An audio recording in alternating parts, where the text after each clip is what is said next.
اعوذ باللہ من الشیطان الرجیم بسم اللہ الرحمن الرحیم۔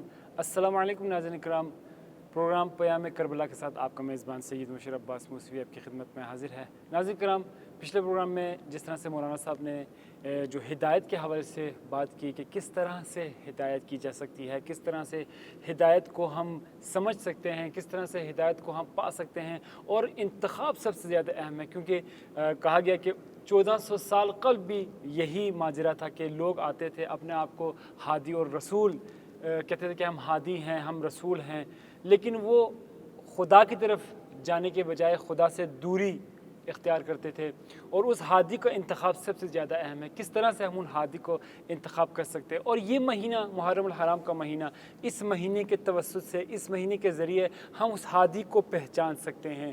جو لوگ ابھی ہدایت نہیں پائے، اور بہت سی مثالیں مولانا صاحب نے بیان کی کس طرح سے جو شخص خود ہدایت پاتا ہے وہ دوسروں کی ہدایت کرتا ہے، لیکن جو شخص ہدایت نہیں کر سکتا، جو خود ہدایت ابھی تک نہیں پایا، تو وہ کیسے دوسرے لوگوں کی ہدایت کرے گا؟ تو یہ محرم الحرام کا مہینہ ہے۔ مسجد امام حسن عسکری علیہ السلام سے ہم آپ کی خدمت میں حاضر ہیں، اور یہاں سے اسی ماہ محرم کے توسط سے ہم چاہ رہے ہیں کہ آپ اس ہادی کو پہچانیں، آپ اس ہدایت کنندے کو پہچانیں، یعنی ہدایت کس طریقے سے کی جا سکتی ہے، کس انداز سے اس ہدایت کو کرنے والے کو ہم پہچان سکتے ہیں، اس کو ہم نے پہچاننا ہے۔ اس کے علاوہ پھر لغت کے حوالے سے بتایا کہ ہدایت اصل میں کیا ہے، کیونکہ جب تک ہم ہدایت کے معنی کو نہیں سمجھیں گے اس وقت تک ہم ہدایت پا نہیں سکتے۔ جس طرح سے بہت سی مثالیں بیان کی جاتی ہیں کہ جب تک آپ مولا علی علیہ السلام کی معرفت نہیں کرتے، جس طرح سے آپ زیارت کے لیے آتے ہیں، جب تک آپ زیارت کی اس معرفت کو نہیں سمجھ سکتے اس وقت تک آپ اس کے ثواب جو ہے آپ کو نہیں مل سکتا، آپ اس کی فضیلت کو نہیں پہچان سکتے۔ اسی طرح جب تک آپ ہدایت کے معنی کو نہیں سمجھیں گے کہ ہدایت کا اصل معنی کیا ہے، ہادی کون ہے، اس وقت تک آپ اس راستے پر چل نہیں سکتے، اس کی ہدایت کو آپ پا نہیں سکتے۔ اسی لیے جب ہم لغت کے اعتبار سے مولانا صاحب نے بیان کیا، اس کے بعد اس کے اقسام کے حوالے سے ہماری گفتگو جاری تھی، اور اس کے بعد جس طرح سے بتایا گیا کہ جو آیتیں ہیں، جو لفظ ہدایت جو ہے وہ تقریباً 125 یا اس سے زائد جو ہے وہ لفظ ہے، خود ہدایت جو ہے وہ قرآن میں استعمال کیا گیا ہے، یعنی اس کی اہمیت کو آپ اس طرح سے جان سکتے ہیں کہ قرآن کے اندر لفظ ہدایت کو کتنی بار استعمال کیا جاتا ہے۔ کیونکہ اس کی اہمیت کو لوگوں تک پہنچانا ہے، ہدایت کے ذریعے آپ نے خدا تک پہنچنا ہے، اس کی جو اہمیت وہ بیان کی گئی۔ اب خود مولانا صاحب نے یہاں پر اس کے اقسام کے حوالے سے جب ہم گفتگو کر رہے تھے کہ اس کی اقسام کتنی تھی، بتایا کہ تکوینی اور تشریحی حوالے سے گفتگو ہماری ہو رہی تھی۔ آج بھی ہمارے ساتھ موجود ہیں حجت الاسلام والمسلمین سید ذیشان الحسنی صاحب۔ السلام علیکم ورحمۃ اللہ وعلیکم وبرکاتہ۔ السلام ورحمۃ اللہ۔ آپ کا دوبارہ سے سب سے پہلے شکریہ ادا کرتے ہیں، اور محرم الحرام مہینہ غمگین مہینہ ہے، غم کا مہینہ ہے، تمام ناظرین کی طرف سے ہم تسلیت و تعزیت عرض کرتے ہیں۔ بہت شکریہ، خدا آپ کو بھی جزائے خیر دے کہ معارف اہل بیت کو پہنچانے کے لیے تمام زحمات کوششیں انجام دے رہے ہیں۔ سلامت ہے خدا ہم سب کو انشاءاللہ اہل بیت کی تعلیمات کو آگے تک پہنچانے کی توفیق دے۔ الہی آمین۔ کل جس طرح سے پچھلا ہمارا جو پروگرام تھا اس میں آپ بیان کر رہے تھے کہ ہدایت کی جو اقسام ہے اس میں سے ایک عام ہے جس میں تمام نباتات ہیں، حیوانات ہیں، جمادات سب کے سب شامل ہیں، اور اس میں ہم نے کہا تکوینی اور تشریحی کے اقسام ہم بیان کر رہے تھے۔ تکوینی آپ نے بہترین انداز سے بیان کیا کہ کس طرح سے وہ اس کے معنی ہیں اور کیا ہیں، تمام کو اپنے ہمارے ناظرین کو بیان کیا۔ جو ناظرین چاہ رہے ہیں کہ اس کے معنی کو صحیح طرح سمجھے تو ہمارا پچھلا پروگرام جو ہے وہ ہدایت ٹی وی کے جو یوٹیوب چینل ہے وہاں پر پڑا ہوا ہے، فیس بک ہے وہاں پر بھی پڑا ہوا ہے، آپ وہاں سے اس کے جو پہلا حصہ ہے وہاں پر اس کو دیکھ سکتے ہیں تاکہ آپ ہمارے دوسرے حصے سے متصل ہو سکے۔ تو اس کے بعد آپ تشریحی حوالے سے بیان کر رہے تھے کہ خود ہدایت تشریح کی کیا معنی ہے اور اس کو بیان کیجیے۔ جی، بسم اللہ الرحمن الرحیم۔ میں سب سے پہلے اپنے ناظرین کے لیے ممکن ہے بعض نے پہلا جو ہمارا سیگمنٹ ہے اس کو نہ سنا ہو، جی تو خلاصے کے طور پہ بتاتا چلا جاؤں کہ ہم نے پچھلے جو سیگمنٹ میں ہم نے کہا کہ ہدایت یا تکوینی ہے یا تشریعی ہے۔ تکوینی ہم نے کہا کہ وہ جو ہے تمام موجودات کو شامل ہے، جی اور خداوند عالم نے ہر موجود میں ایک چیز کو ودیت کیا ہوا ہے صحیح جو اس کے مطابق، اس کی صنف کے مطابق ہے، منسجم ہے اور اس کے ملائم ہے۔ صحیح یعنی آپس میں ان کی ایسی کوئی بعض کا ہوتا ہے کہ دو چیزیں آپس میں جم نہیں ہو سکتی، مثلا تیل اور پانی آپس میں ان کو جمع کرنا مشکل ہے، صحیح لیکن بعض چیزیں جو ہے وہ مثلا آپ شکر چینی کو جو ہے پانی میں آپ ضم کریں تو وہ مکمل منحل ہو جاتی ہے۔ صحیح تو تو یہ جو ہدایت تکوینی موجودات کے لیے، وہ ہر موجود کی جو ہدایت ہے خداوند عالم نے اس کے مطابق رکھی ہے، بے شک جو اس کے ساتھ ملائم ہے۔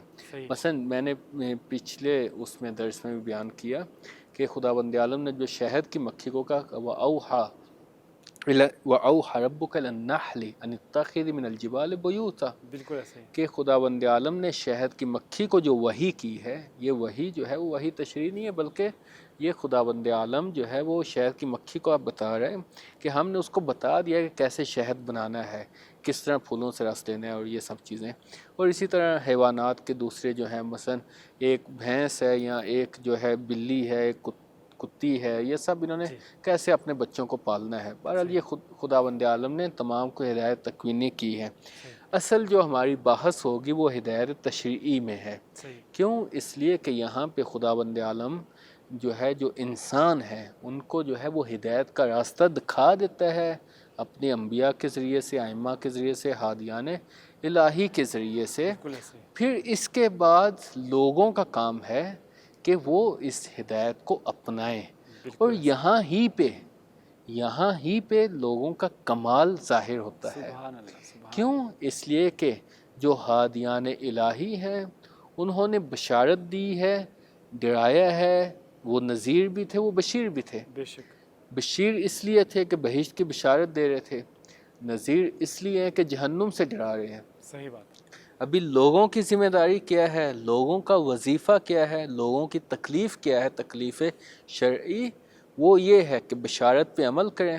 بشارت کا اگر تقاضا یہ ہے کہ اعمال صالح کو انجام دیں، اس کو انجام دیں۔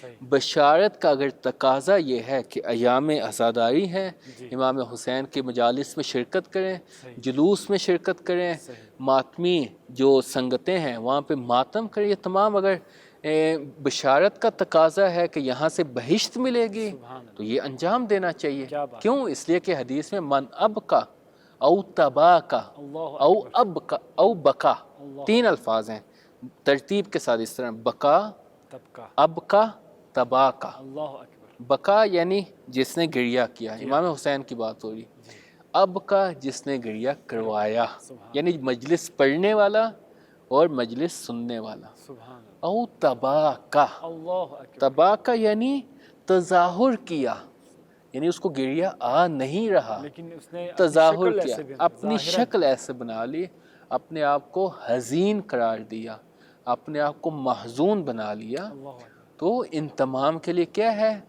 امام حسین پہ گریے کا صلہ کیا ہے؟ بہشت ہے۔ سبحان اللہ سبحان اللہ لیکن میں یہاں پہ ایک چیز کہنا چاہوں گا، کیا کبھی ہمارے ناظرین میں سے جو مثلاً باشعور ہیں وہ اس نقطے کی طرف متوجہ ہوئے ہیں کہ آخر کیا وجہ ہے کہ امام حسین علیہ السلام پہ گریے کا اس قدر ثواب اللہ اکبر کہ بہشت واجب ہو جائے؟ سبحان اللہ دیکھیں، بہشت ایک ایسی چیز ہے کہ جو سعادت ابدی کی علامت ہے، بے شک یعنی اس کے بعد انسان کے لیے کوئی مشکل نہیں ہے، صحیح ہے اس کے بعد انسان کسی تکلیف میں نہیں ہے، صحیح اس کے بعد انسان کے لیے کوئی مشقت نہیں ہے، بالکل ایسا سعادت ابدی۔ سبحان اللہ آخر کیا چیز ہے کہ آنسو کا ایک قطرہ اس سعادت ابدی کا باعث بنتا ہے؟ اللہ اکبر اس پہ توجہ کرنے کی ضرورت ہے۔ بے شک بے شک تو اگر توجہ کی جائے تو ہمیں اندازہ ہوتا ہے کہ انسان کی آنکھوں سے آنسو کب جاری ہوتے ہیں؟ جب قلب میں رقت ہو، بے شک بے شک اس میں کوئی جس شک کا قلب شقی ہو، نہیں تو وہ جس کا قلب سخت ہو، اس سے آنسو جاری نہیں نہیں ہوتے۔ اور جب انسان کا دل نرم ہو، دل میں رقت ہو، تو معارف کو قبول کرنے کی صلاحیت پیدا کر لیتا ہے۔ اللہ اکبر جب کوئی مجلس حسین میں آتا ہے، اہل بیت کا ذکر سنتا ہے، تو اہل بیت کا ذکر انسان کو اس ولایت کے مقام پہ لے جاتے ہیں کہ جہاں پہ توحید بھی آشکار ہو جاتی ہے، رسالت بھی آشکار ہو جاتی ہے۔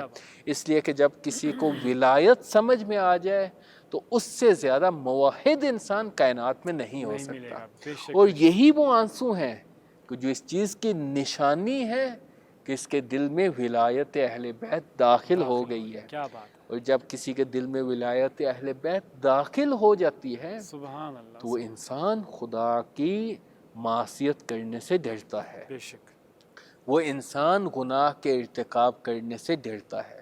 لہٰذا یہی وجہ ہے ہدایت تشریح میں جو مثلا ہم نے حدیث بیان کیا کہ ان الحسین مصباح الہدا وسفینۃ النجاح. یہاں پہ جو ہدایت سے مراد ہے وہ ہدایت تشریعی ہے. صحیح. یعنی حسین وہ چراغ ہدایت ہیں کہ جنہوں نے لوگوں کو دکھا دیا ہدایت کا راستہ. صحیح. وہ ہدایت کا راستہ کون سا ہے؟ وہ اہل بیت کی اتباع ہے. بالکل ایسے. اہل بیت کی اتباع ہی سے آپ کیا کریں گے؟ آپ توحید کو پا لیں گے. کیا بات. دیکھیں میں نے پچھلے سیگمنٹ میں بھی یہ بیان کیا کہ ما خلقت الجن والانس الا لیعبدون کہ خداوند عالم نے انسان کو خلق اس لیے کیا ہے کہ انسان خدا کی عبادت کرے.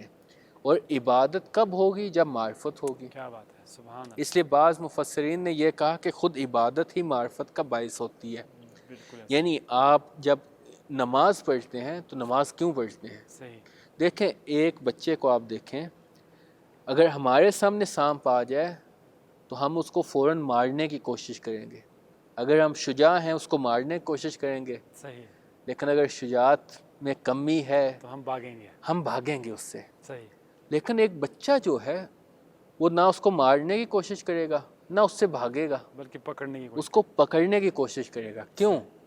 اس لیے کہ جو بچہ ہے وہ سانپ کی ماہیت سے آشنا نہیں ہے. یہ وہ سانپ ہے کہ جو کسی کو ڈس لے تو انسان اپنی جان سے ہاتھ دھو بیٹھتا ہے. بالکل ایسے. ہم جانتے ہیں کہ یہ سانپ اس قدر خطرناک ہے، لہٰذا یا ہم اس کو مارنے کی کوشش کریں گے یا اس سے بھاگنے کی کوشش کریں گے. اسے کہتے ہیں یکنو معرفت. یہ ایک قسم کی معرفت ہے ہماری سانپ کے متعلق. بالکل. بچے کو چونکہ وہ یہ معرفت نہیں ہے، یہ معرفت کا ادنا درجہ ہے. یہ معرفت کا ادنا درجہ ہے کہ آپ شناخت رکھتے ہیں کسی چیز کی.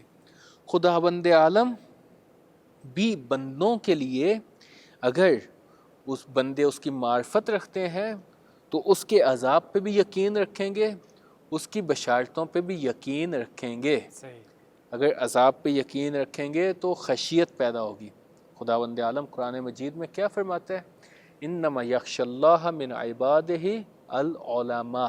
سبحان اللہ. کہ خداوند عالم سے دیکھیں انما کلمہ حصر ہے کہ خداوند عالم سے صرف وہی بندے ڈریں گے. کون؟ انما یخشی اللہ، وہی خشیت رکھیں گے. دیکھیں خشیت خوف سے آگے کا مرتبہ ہے. خشیت میں معرفت پنہا ہے. صحیح. خوف میں ممکن ہے معرفت اس درجے کی نہ ہو یا ایک ابتدائی سطح کی معلومات ہوں. بالکل ایسے. لیکن خشیت کیا ہے؟ معرفت پنہا ہے. سبحان اللہ. انما یخشی اللہ من عبادہ العلماء کہ خداوند عالم سے اس کے علماء جو بندے ہیں وہ خشیت رکھتے ہیں اس لیے کہ وہ خدا کو جانتے ہیں. صحیح. خدا کا علم، خدا کی معرفت رکھتے ہیں. بالکل ایسے. جب انسان خدا کی معرفت رکھتا ہے نا تو پھر انسان اس چیز پہ پہنچ جاتا ہے، اس چیز کو درک کرتا ہے کہ اس کا جو مکمل وجود ہے وہ سراپا احتیاج ہے. کیا بات ہے. یا ایھا الناس انتم الفقراء الی اللہ. سبحان اللہ. کہ اے لوگو تم تمام محتاج ہو، فقیر ہو. کس کے؟ خداوند عالم کے. کیا بات. اس ذات کے. سبحان اللہ. دیکھیں ہم اگر کسی بچے کو ایک ٹافی دیں بچہ خوش ہوگا. صحیح ہے. ایسے ہی ہے. بالکل ایسے ہی. لیکن اگر بچے پہ ہم سختی کریں، ڈانٹیں، بچہ ہم سے نالاں ہوگا. بالکل. اور جب بھی دیکھے گا بھاگے گا ہم سے. صحیح ہے. تو اگر تو ہم بچے کے متولی ہیں، متولی میں مثلا اس کے باپ ہیں، اس کے چچا ہیں یا اس کے قریبی رشتہ دار، اس کے سرپرستی کرنے والے. صحیح. تو ہم اس کی بھلائی چاہتے ہیں. صحیح ہے. ہم اس کو ٹافی دیں گے اس میں بھی بھلائی ہے، اس کو ڈانٹیں گے اس میں بھی بھلائی ہے. بالکل ایسے. لیکن بچے کو علم نہیں ہے. بچے کے لیے ممکن ہے ایک ایسا شخص آئے کہ جو بچے کا دشمن ہے، بچے کو اغوا کرنا چاہتا ہے. اللہ اکبر. بچے کو پہچان نہیں ہے اس میں اور مجھ میں اس کا متولی ہوں، اس کا سرپرست ہوں، میں اس کی بھلائی چاہتا ہوں. بچے کو اگر وہ ٹافی دے گا تو بچہ اس کی طرف چلا جائے گا. صحیح. بچے کو اگر میں ٹافی دوں گا بچہ میری طرف آئے گا. بالکل ایسے ہی ہے. صحیح ہے. خداوند عالم کے بندے بھی اسی طرح ہیں. یعنی ایک طرف خداوند عالم کی ذات ہے، جو بندوں کو بلا رہی ہے کس کی طرف؟ بہشت کی طرف. دوسری طرف خدا بند عالم کا دشمن ہے الشیطان، بالکل ایسے ہی، جو بندوں کو بلا رہا ہے کس کی طرف؟ اپنی طرف. جہنم کی طرف. بالکل ابھی بندوں پہ ہے، بندوں کو اگر علم ہوگا، معرفت ہوگی تو وہ خدا کی اطاعت کریں گے. وہی بات جو ہے آپ نے شروع میں کہا کہ خداوند متعال جو ہے وہ ہادی کو بیچتا ہے. اب آپ کے اوپر ہے کہ آپ کس بالکل طرح سے انتخاب کرتے ہیں. بالکل، یعنی اگر بندوں کو معرفت ہوگی تو وہ خدا کی اطاعت کریں گے، کرے گا. بالکل ایسے خدا کی معصیت سے بچیں گے. بالکل ایسے. لیکن اگر بندے کو معرفت نہیں ہوگی وہ شیطان کی پیروی کرے اور گا. آج دنیا میں دیکھ لیں کہ کتنے لوگ ایسے ہیں جو کہ معرفت نہیں رکھتے اور شیطان کی اطاعت کرتے ہوئے بالکل. آج دیکھیں مختلف ممالک ابھی کیا دیکھیں دنیا میں اس وقت آبادی کوئی 7 ارب سے زائد ہے. بالکل ایسے ہی. اچھا مسلمان کتنے ہوں گے؟ 1 سے 1.25 ارب یا 1.5 ارب کہہ لیں. اچھا ان میں سے بھی، مسلمانوں میں سے بھی کتنے وہ لوگ ہیں کہ جو ہدایت یافتہ فرقے ہیں، کتنے وہ ہیں جو گمراہ فرقے ہیں. بالکل ایسے ہی. ابھی وہ بھی اپنے آپ کو مسلمانوں میں شمار کرتا ہے، بالکل جو مسلمانوں ہی پہ دھماکے کرتا ہے. صحیح بات ہے. داعش بھی اپنے آپ کو مسلمان کہتی ہے. صحیح بات. شام میں جو جبہت النصرہ ہیں، یمن میں جو مثلا جو مخالفین ہیں، جو سعودینز جو وہاں پہ بمبارمنٹ کر رہے ہیں، یہ سب اپنے آپ کو مسلمان کہتے ہیں. بالکل ایسے ہی. تو کیا وہ مسلمان جو ہدایت یافتہ ہے وہ یہی مسلمان ہے؟ بالکل. یہ مسلمان تو دوسرے مسلمان کی جان لے رہا ہے. ہے. اور خدا بند عالم کہہ رہا ہے کہ جس نے ایک نفس محترمہ کی جان لی گویا اس نے پوری انسانیت کی جان لی. تو پتہ چلا کہ مسلمانوں میں بھی کئی فرقے ہیں. اکثر وہ ہیں جو گمراہ ہیں. مسلمانوں میں ہم کہہ سکتے ہیں کہ یہ ہدایت یافتہ ہے اور یہ ہدایت یافتہ نہیں. یہ ہدایت یافتہ نہیں ہے. جو خود انسانیت کا دشمن ہو وہ کیسے ہدایت یافتہ ہو سکتا ہے؟ لہٰذا میں جو بات کر رہا تھا کہ ہدایت تشریع میں کیا ہوتا ہے، جو ہادیان الہی ہیں وہ آپ کو راستہ دکھا دیتے ہیں. اور یہاں پہ میں بات کرنا چاہوں گا کہ جو حدیث ہے ان الحسین مصباح الہدی، یہاں پہ امام حسین علیہ السلام ہدایت کا استعارہ ہے. حق کو باطل کو اگر پرکھنا چاہیں تو کل جب امام حسین کا زمانہ نہیں تھا اس وقت رسول خدا نے کہا تھا کہ الحق مع علی و علی مع الحق اللہم ادر الحق حیثما دار علی. اس وقت علی معیار حق و باطل تھے. اب جب حسین کا زمانہ آیا تو امام حسین علیہ السلام معیار حق و باطل ہیں.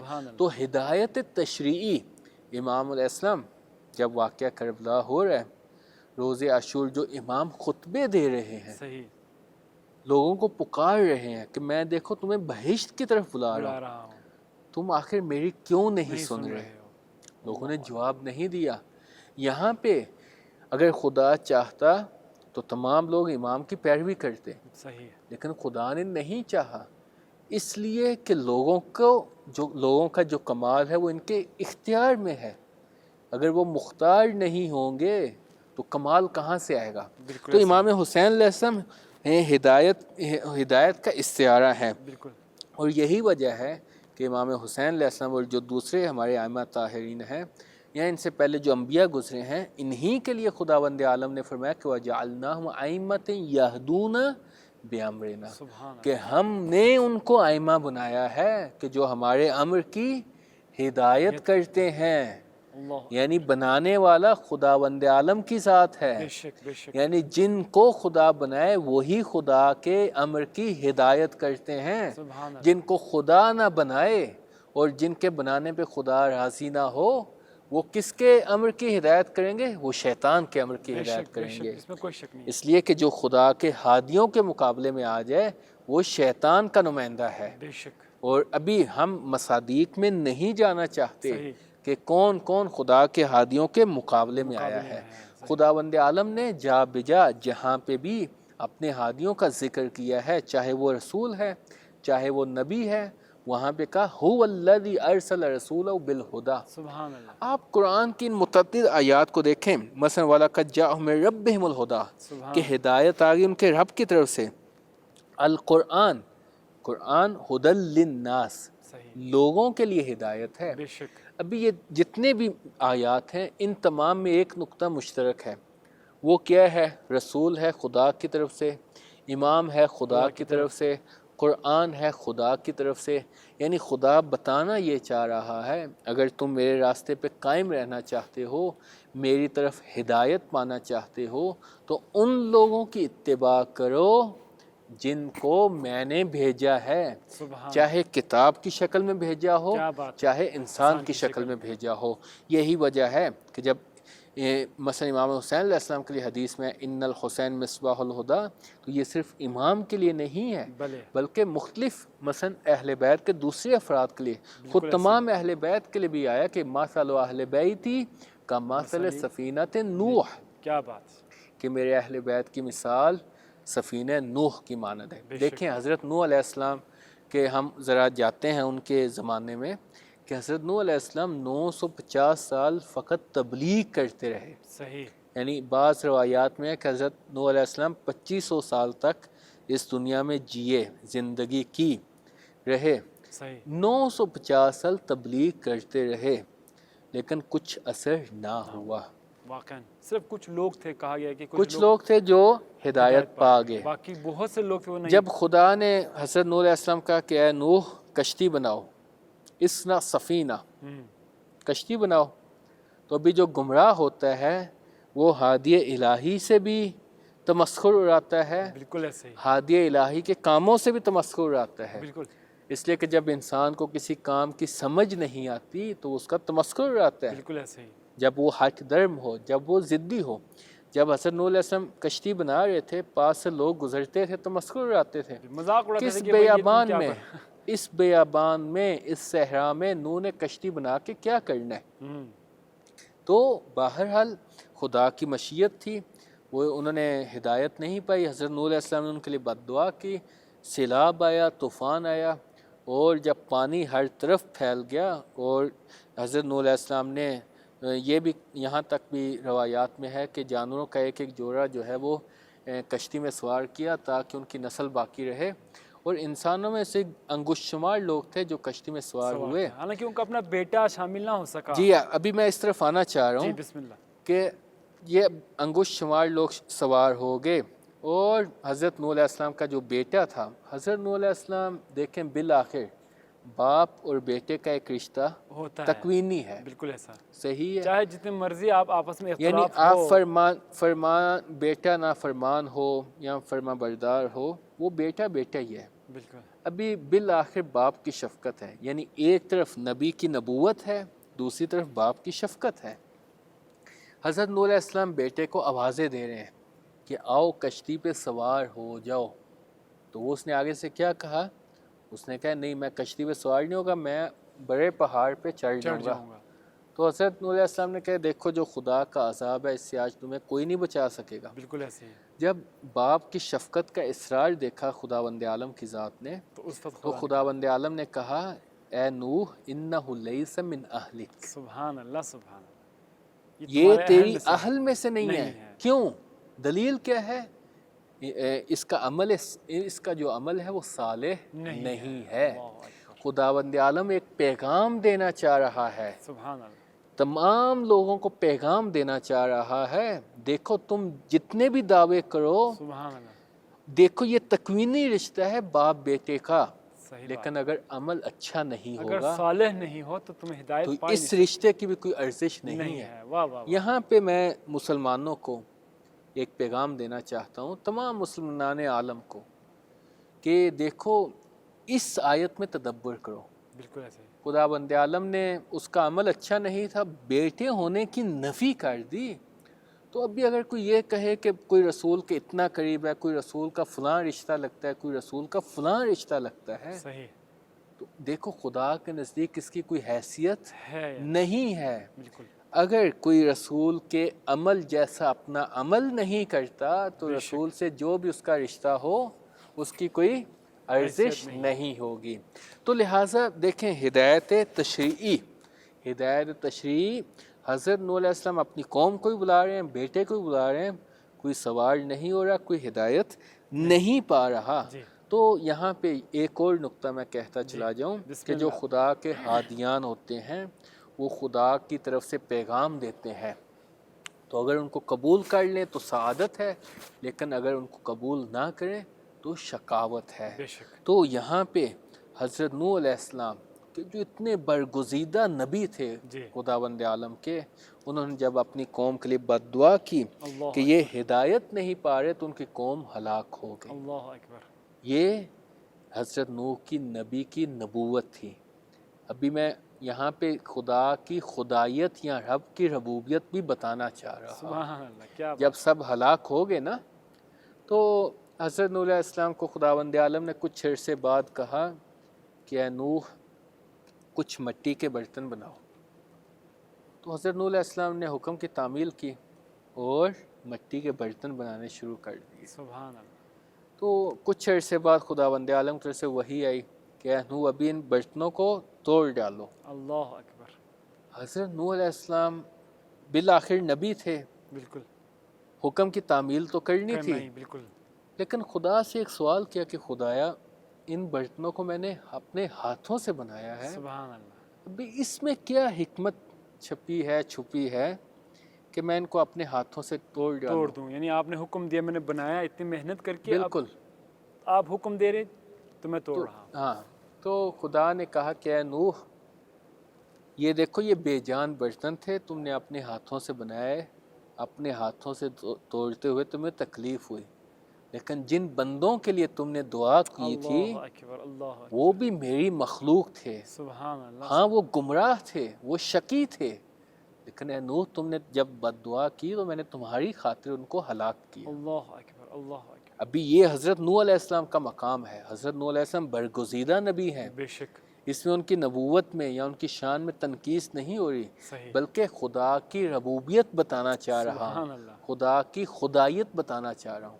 ابھی ہمارے رحمت العالمین کی رحمت کو دیکھیں، جب واہ واہ طائف واہ جاتے ہیں واہ واہ واہ، وہاں پہ لوگ پتھراؤ کرتے ہیں، خون سے لہو لہان ہو جاتے لیکن ہیں، پھر بھی بد دعا نہیں کرتے۔ تو پھر ایک فرشتہ نازل ہوتا ہے، جبرائیل نازل ہوتے ہیں کہ اے حبیب اے رسول آپ کہیں تو ہم پہاڑ کو ان کے اوپر اللہ پلٹا دیں، الٹا دیں۔ اللہ اکبر رسول کہتے ہیں کہ یا ربی انہم قومی لا یعلمون سبحان اللہ فہد قومی انہم لا یعلمون، کیا بات ہے، خدایا میری قوم کو ہدایت کر۔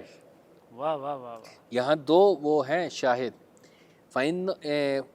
فہد قومی، ایک تو یہ کہ میری قوم کو ہدایت کر، دوسرا یہ کہ انہم لا یعلمون یہ لوگ نہیں جانتے، یہ نہیں جانتے۔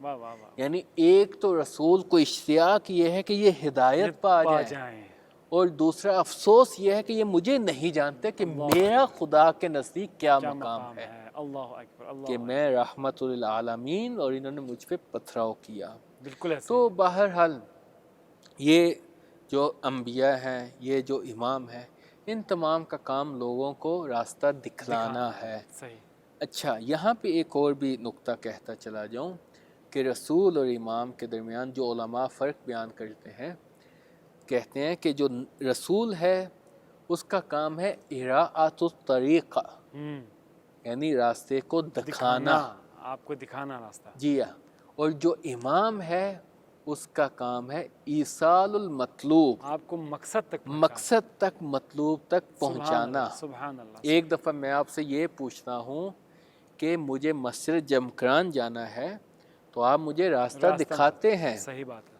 کہ جمکران یہاں سے اس طرف جائیں، یہاں سے اس طرف جائیں، لیکن ایک دفعہ آپ کہتے ہیں کہ میں جمکران جا رہا ہوں آپ بھی میرے ساتھ آ جائیں۔ سبحان اللہ یہ جو حدیث ہے اس میں رسول خدا فرما رہے ہیں کہ دیکھو حسین جو مصباح الہدا و سفینۃ النجاح، ہے، واہ واہ تم دنیا کی طغیانی سے بچنا چاہتے ہو، تم دنیا کی ضلالتوں سے، تم دنیا کی گمراہیوں سے بچنا چاہتے ہو تو میرے حسین کی کشتی پہ سوار ہو جاؤ، واہ میرا حسین تمہیں اس مقام پہ لے جائے گا جہاں تمہیں پہنچنا کیا چاہیے۔ بات ہے کیا بات ہے، یہاں پہ ایک حدیث مجھے یاد آ رہی ہے کہ جی بسم چھٹے امام سے امام صادق علیہ السلام فرماتے ہیں کہ ہم جتنے ائمہ ہیں ہم تمام کی ایک ایک کشتی ہے، بے شک لیکن سفینہ تو جد الحسین اسرع، سبحان اللہ لیکن ہمارے جد حسین کی کشتی سب سے زیادہ تیز چلتی کیا ہے۔ بات ہے کیا بات ہے، یہی وجہ ہے کہ ہمارے ایک بہت بزرگ عالم دین جن کی طرف یہ جو ہے قصہ منسوب کیا جاتا ہے، وہ اپنے زمانے کے مرجیت رکھتے تھے، مجتہد اعلیٰ تھے، کہتے ہیں کہ انہوں نے خواب میں دیکھا کہ قیامت ہو گئی ہے، لوگ حساب و کتاب میں مشغول ہیں، اور بہشت میں جانے کے لیے لوگ جو ہے وہ دروازوں پہ، بہشت کے دروازے ہیں وہاں پہ سامنے لمبی لمبی طولانی صفیں لگی ہوئی ہیں، تو وہ اپنے آپ کو بہت طولانی صف میں دیکھ رہے ہیں، اور وہ صف بالکل آہستہ آہستہ آہستہ چل رہی ہے. صحیح. لیکن ایک دوسری لائن ایسی ہے کہ جہاں لوگ تیزی سے جو ہے وہ بہشت کے اندر داخل ہوتے چلے جا رہے ہیں، تو وہ اسی عالم خواب میں پوچھتے ہیں کہ آخر اس صف میں کیا ہے کہ لوگ تیزی سے داخل ہوتے چلے جا رہے ہیں، اور اس صف میں جو ہے وہ لوگ بہت آہستہ آہستہ اور بہت لمبی صف ہے اور آہستہ آہستہ داخل ہو رہے ہیں. تو ان کو کہا جاتا ہے کہ وہ حسین پہ گھریا کرنے والے ہیں، جن کو امام حسین جلدی سے بہشت میں داخل کرتے چلے جا رہے ہیں. اور یہاں امام صادق علیہ السلام ہیں کہ جو مثلا ہم لوگوں نے، جو مراجع مجتہدین نے جو فتاویٰ دیے لوگوں کے لیے قرآن و حدیث کو سمجھ کے، وہاں ایک ایک فتوے کی تصدیق کروائی جا رہی ہے کہ یہ کس آیت سے ہے، کس حدیث سے استخراج کیا گیا ہے. سبحان اللہ سبحان اللہ. تو یہ ہے امام حسین علیہ السلام کا مقام. اسی وجہ سے ہمارے بہت بزرگ علماء، یہی مدرسہ فیضیہ میں بزرگ علماء جب درس خارج شروع کرنے لگتے تھے تو پہلے 4-5 منٹ مصائب اہل بیت کو بیان کرتے، مصائب امام حسین علیہ السلام کو بیان کرتے، ان سے توسل کرنے کے بعد درس کو آگے ادامے دیتے. تو یہ امام حسین علیہ السلام پہ گریہ کرنے کا مقام بھی میں نے آپ کو بیان کر دیا کہ امام حسین علیہ السلام جو ہدایت تشریع کر رہے ہیں لوگوں کو راستہ دکھا رہے ہیں کہ دیکھو یہ جو دنیا ہے یہ بالآخر ختم ہو جانی ہے، آج نہیں تو کل ختم ہو جانی ہے، لیکن جب حق و باطل کا کہیں پہ معرکہ ہو جائے تو دیکھو میں تمہیں راستہ دکھا رہا ہوں، گردن کٹ تو جائے لیکن جھکے نہیں. سبحان اللہ. بہترین انداز. ہم نے ابھی ولایت تکوینی اور ہدایت تکوینی اور تشریح کے حوالے سے گفتگو کی، اور امام حسین علیہ السلام نے ہم کہا کہ خود جو حدیث جو ہے ان الحسین مصباح الہدیٰ، یہ ہدایت تشریح میں اس کو ہم شمار کریں گے، اس کی قسم میں ہم اس کو شمار کریں گے. اب یہاں پر بہت اہم سوال ہے. واقعاً ہم دیکھتے ہیں کہ اتنے جس طرح کہا کہ محرم الحرام کا مہینہ ہے، اس مہینے میں سب سے زیادہ ذکر، یعنی محرم کا مہینہ ہو گیا اور سفر کا مہینہ، یہ 2 مہینے ایسے ہیں جس میں سب سے زیادہ امام حسین علیہ السلام کا ذکر کیا جاتا ہے، امام حسین علیہ السلام کی جو خاندان ہے اس کا ذکر کیا جاتا ہے. تو جس طرح سے کہا کہ میں نے شروع میں اپنے پہلے پروگرام میں کہا تھا کہ امام حسین علیہ السلام کو یہ مہینہ آیا، یہ مہینہ ہے جو امام حسین علیہ السلام کو پہچانوایا جا رہا ہے. تو کہا کہ نہیں، بہت مقامات پر خود رسول خدا صلی اللہ علیہ وآلہ وسلم نے حسین کو پہچانوایا ہے، اپنے دوش مبارک پر بٹھا کر کہا کہ حسین جو ہے مجھ سے ہے اور میں حسین سے ہوں. ایک جگہ پہ کہا حسین منی وانا من الحسین. مختلف احادیث بیان کیے، کہا کہ امام حسین جنت کے جو ہے سردار ہیں، وہاں پر جتنے بھی لوگ جنت میں جائیں گے ان سب کے جو ہے وہ سردار ہیں. اس کے باوجود پھر آپ نے آج ہمارا خود موضوع جو ہمارا ہے ان الحسین مصباح الہدیٰ کہ حسین علیہ السلام چراغ ہدایت ہیں، اس کے باوجود آپ دیکھتے ہیں کہ کربلا میں بھی اتنے زیادہ لوگ ایک کاروان کی صورت میں، جب کربلا کی طرف مدینے سے کربلا کی جاتے ایک کاروان کی صورت میں ہزاروں لوگ ہوتے ہیں، اس کے بعد بھی آپ دیکھتے ہیں آج کے دور میں دیکھتے ہیں تو امام حسین علیہ السلام کے ساتھ جب رسول مختلف مقامات پر احادیث کے ذریعے، اپنے عمل کے ذریعے حسین کو پہچانوا رہے ہیں، حسین کو فرما رہے ہیں کہ حسین چراغ ہدایت ہے، تو پھر بھی لوگ امام کے ساتھ کیوں نہیں ہیں؟ جی یہ بہت ہی اچھا سوال ہے، اور اکثر پوچھا بھی جاتا ہے کہ آخر کیا وجہ تھی کہ امام حسین علیہ السلام کو آپ نے تمام بیان کر دیا کہ رسول نے جگہ جگہ ان کی معرفی کی، ان کو لوگوں کو بتلایا کہ الحسین یا الحسین منی وانا من الحسین. نہ وہ دوسری جو حدیث ہے جو جنت کے کہ سردار یہ دونوں جنت کے سردار ہیں، کام اوقا آدھا، چاہے یہ صلح کریں چاہے یہ جنگ کریں. بالکل ایسے ہی. تو سب سے پہلے تو دیکھیں کہ اس زمانے میں بھی جب کہیں پراپوگنڈا کیا جاتا ہے تو شخصیت کو مجروح کیا جاتا ہے. بالکل ایسے. مختلف ہتھ کنڈے یوز کیے جاتے ہیں. مثلا حکومتیں جب اپنے کسی مخالف کو دبانا چاہتی ہیں، یا ان کو لالچ دیتی ہیں یا ان کو خوف دلاتی ہیں. بے شک. اور پہلے تو وہ لالچ دیتی ہیں، اگر لالچ سے لوگ مثلا قابو نہیں آتے، باز نہیں آتے، پھر ان کو خوف دلایا جاتا ہے. بالکل. تو اس زمانے کے ہمیں حالات سے آگاہی حاصل کرنا ہوگی کہ آخر کیا وجہ تھی کہ لوگوں نے امام حسین علیہ السلام کا ساتھ نہیں دیا، اور اگر ساتھ دیا تو بہت کم ہی لوگوں نے ساتھ دیا۔ بالکل دیکھیں ایک چیز جو میں یہاں پہلے کہنا چاہتا ہوں کہ جو اہل بیت کا دامن ہے اس سے متمسک ہونے کے لیے انسان کو طہارت کی شرط ہے، بے شک، اس میں تو کوئی شک انسان کا وجود پاکیزہ ہونا نہیں، چاہیے۔ بالکل ایسا ہی۔ تو دیکھیں چھٹے امام سے روایت ہے کہ ان للہ علی الناس حجتین، حجہ ظاہرہ و حجہ باطنہ، صحیح، لوگوں کے لیے خدا کی طرف سے دو حجتیں ہیں، ایک حجت ظاہری ہے، ایک حجت باطنی ہے۔ حجت ظاہری یہی انبیاء اور ائمہ، بالکل حجت باطنی جو پہلے بھی میں بیان کر چکا ہوں، قلب ہے، روح اور نفس ہے۔ تو دیکھیں انسان جو ہے ہدایت اس وقت پا سکتا ہے جب کوئی ایک ذرہ جو ہے اس کی جو داخلی جو صلاحیت ہے، استعداد ہے، وہ باقی ہو اسلام کو قبول کرنے کے لیے۔ بے شک بے شک، بعض اوقات انسان ایک ایسا فیل کر جاتا ہے، ایک ایسا کام انجام کر دے دیتا ہے کہ جس سے انسان کی استعداد ختم ہو جاتی ہے۔ بے شک، قرآن مجید میں ہے کہ ان لوگوں نے حق کو جھٹلایا حالانکہ اس کا یقین رکھتے تھے۔ صحیح بات ہے، کیوں؟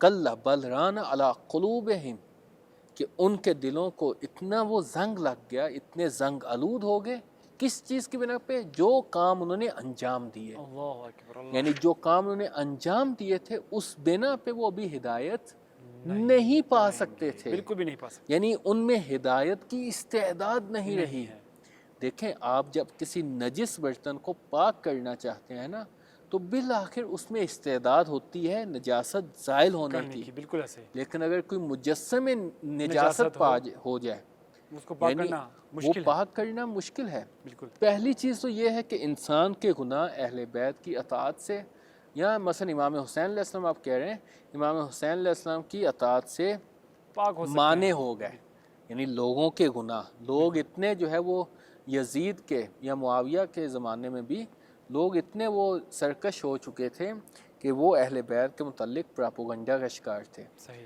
کیوں؟ اس لیے کہ امام حسن علیہ السلام کے زمانے میں شام سے ایک شخص آتا ہے، آ کے امام کو سب و شتم کرتا ہے، بالکل ایسے ہی ہے، امام اس کو جو ہے اپنے گھر لے جاتے کھانا ہیں، کھلاتے اس ہیں، کو واہ، کھانا کھلاتے ہیں، کہتے ہیں کپڑے اگر تمہیں دیتے ہیں، لباس کی ضرورت ہے کیا بات ہے، لباس کیا چاہیے، بات ہے، رہائش کی ضرورت ہے رہائش دیں یہ گے، امام کی سیرت سواری ہے، کی ضرورت ہے سواری دیتے ہیں۔ سبحان اللہ، سبحان اللہ، وہ بندہ پریشان ہو جاتا ہے، کہتا ہے کہ مجھے تو بتایا گیا تھا کہ آپ بالکل برعکس ہیں، تو یہ پراپوگنڈا کا شکار تھا۔ بالکل، ایک تو یہ کہ شام میں پراپوگنڈا بہت زیادہ ہو چکا تھا۔ صحیح، دوسری چیز جو فیکٹر بنا امام کا لوگوں نے ساتھ نہیں دیا، جب یزید جو ہے وہ خلافت پہ آتا ہے اور امام کہتے ہیں کہ ایسے اسلام پہ سلام ہو کہ جب اذا بولیت الامہ براع مثل یزید، کہ جو ہے وہ یزید جیسا جو ہے حکمران بن آ جائے۔ جائے، ابھی یزید کیا کرتا ہے؟ کوفے میں جو ہے ابن زیاد کو بھیجتا ہے، کوفے میں جو ہے لوگ منتظر تھے کس چیز کے؟ کہ امام علیہ السلام آئیں گے۔ بالکل، امام نے پہلے اپنے مسلم بن عقیل نمائندے کو بھیجا، جب مسلم بن عقیل گئے ہیں تو ہزاروں کی شکل میں لوگوں نے ان کا استقبال کیا، کیا، بالکل، اور یزید تک خبر پہنچی ہے کہ کوفہ تو حسین کا ہو چکا ہے۔ بالکل، وہاں سے ابن زیاد کو بھیجا جاتا ہے، بصرہ سے بھیجا جاتا ہے کیونکہ اس وقت وہ بصرہ سے گورنر بھیجا جاتا ہے، اور ابن زیاد آتا ہے، وہ اپنے آپ کو نقاب ڈالے ہوئے، لوگ سمجھتے ہیں کہ امام حسین ہے، ان کا استقبال کیا جاتا ہے۔ ابن زیاد آتے ہی جو سرگنا لوگ ہوتے ہیں، مرکزی لوگ ہوتے ہیں، ان کو گرفتار کرتا ہے، ان کو کچھ کو لالچ دیتا ہے، کچھ کو خوف دلاتا ہے، کہتے ہیں اگر تو تم باز آ گئے تو ٹھیک ہے، وَإِلَّا میں تمام کے یہاں پہ سر قلم کر دوں گا۔ اللہ تو اکبر، وہاں پہ چونکہ جن لوگوں کا ایمان کمزور تھا، بالکل، ایمان کمزور تھا، وہ دنیا کی لالچ میں آ گئے، بالکل ایسے ہی، دنیا کی لالچ میں آگے، کیونکہ موت سے ڈر گئے۔ میں نے پہلے بیان کیا نا کہ جب انسان کا ایمان کمزور ہو وہ موت سے ڈرتا ہے، تو چونکہ وہ دنیا کی لالچ میں آگے تو وہ مثلاً امام کا ساتھ دینے سے گریز کرنے لگے۔ یہی وہ لوگ ہیں کہ جن کے متعلق قرآن مجید میں خداوند عالم نے فرمایا ذَلِكَ بِأَنَّهُمْ مُسْتَحَبُّ الْحَيَاةَ الدُّنْيَا عَلَى الْآخِرَةِ، صحیح، کیوں یہ لوگوں نے سرکشی کیوں کی، نافرمانی کیوں کی، طغیانی کیوں کی؟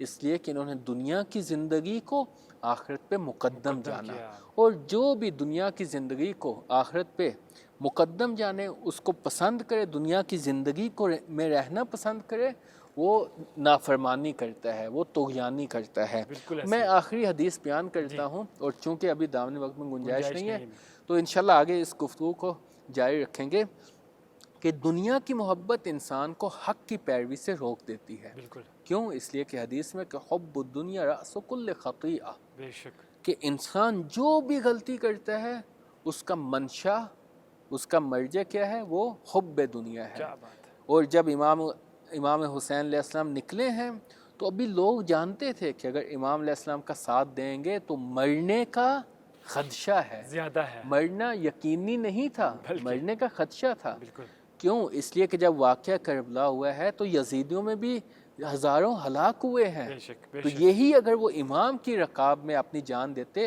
تو شہید ہوتے بالکل اور ایسے، بہشت ان کا مقام ہوتا، بالکل ایسے، لیکن یزیدیوں کی صف میں تھے لہٰذا ہلاک ہوئے اور جہنم پہنچ گئے۔ جہنم پہنچ گئے واقعی بہت دیکھیں اس میں آپ بہت سی چیزوں کو ہم ایڈ بھی کر سکتے ہیں کہ کس طرح سے اس وقت اس زمانے میں لوگوں کا یہی سمجھنا تھا کہ جب امام حسین علیہ السلام کربلا سے مدینے سے کربلا کی طرف جا رہے ہیں، بتایا کہ کتنے لوگ ان کے ساتھ تھے، لیکن جب وہ وہاں پر پہنچتے ہیں تو وہاں پر جیسا آپ نے بھی بتایا کہ لوگ یہی سمجھ رہے تھے کہ اگر وہ یزید کے قافلے میں رہیں گے تو شاید بچ جائیں، پھر دنیا کے جو لالچ ہے وہ تمام ان کے وہ دلوں میں آ گیا، اور وہی بات پھر یہاں پر آ جاتی ہے کہ ہادی کا انتخاب کیا ہے۔ بالکل یہاں پر امام حسین جیسے ہادی موجود ہونے کے باوجود امام کا انتخاب نہیں کیا، بلکہ وہاں پر دیکھا، کس کو دیکھا انہوں نے؟ اپنا ہادی کس کو بنایا؟ دنیا کو اپنا ہادی بنایا، کس طرح سے دنیا کی طرف چلے گئے، مال و دولت، کیونکہ وہاں پر ان کو لالچ دیا گیا، جب عمر ابن سعد کو لالچ دیا گیا کہ رے، جو شہر رے آج کل تہران کے نام سے معروف ہے اور وہاں پر بھی ایک حصہ ہے جس کو رے کہا جاتا ہے، تو اس وقت اسے کہا گیا کہ آپ اس رے کا کیا ہے، آپ کو اس وقت حکومت آپ کو دی جائے گی۔ یعنی عمر سعد جیسا بندہ جو کہ مشوش تھا کہ کیا کرے، لیکن جب اس کو لالچ دی تو وہ اس نے بھی اپنی جو ہادی ہے کس کو انتخاب کیا؟ شیطان کو انتخاب کیا، اور وہ اس طرف چلا گیا۔ تو میں آپ کا بہت زیادہ شکر گزار ہوں تشریف لائے، اور واقعاً آپ سے انشاءاللہ مستفیض ہوں گے، پھر بھی انشاءاللہ اگلے پروگرامز میں انشاءاللہ، اور اس کو مفصل طور پر ہم ہدایت اور ہادی کو بیان کریں گے۔ آپ کا بہت زیادہ شکریہ ادا کرتے ہیں۔ تو جتنے ناظرین انشاءاللہ امید کرتے ہیں کہ آپ نے ہمارا یہ جو پروگرام ہے دیکھا، پسند کیا، اپنا فیڈ بیک دے سکتے ہیں ہمیں، جو ہمارے جو واٹس ایپ ہے نمبر ہے اس پر بھی آپ ہمیں اس کے جو پروگرامز ہیں اس کے جو بہت زیادہ آپ اس کے اوپر باتیں کر سکتے ہیں، فیس بک ہے، واٹس ایپ ہے، اچھا یوٹیوب چینل پر میسج کر سکتے ہیں کہ اس کو ہم کس طرح سے آگے لے جا سکتے ہیں، کیونکہ ہمیشہ سے ہدایت ٹی وی کی یہی کوشش رہی ہے کہ معرفت اہل بیت، ذکر اہل بیت آپ تک پہنچائیں، اور آپ ہمارے ساتھ دیتے رہے ہیں، اور آپ کے ساتھ، آپ کی جو ہمارے ساتھ دینے کی وجہ سے ہم آپ یہاں پر موجود ہیں۔ انشاءاللہ دوبارہ آپ کی خدمت میں اسی پروگرام کے ساتھ حاضر ہوں گے، اس وقت تک کے لیے اپنے میزبان سید مبشر عباس موسوی کو اجازت دیجیے گا۔ السلام علیکم ورحمۃ اللہ وبرکاتہ۔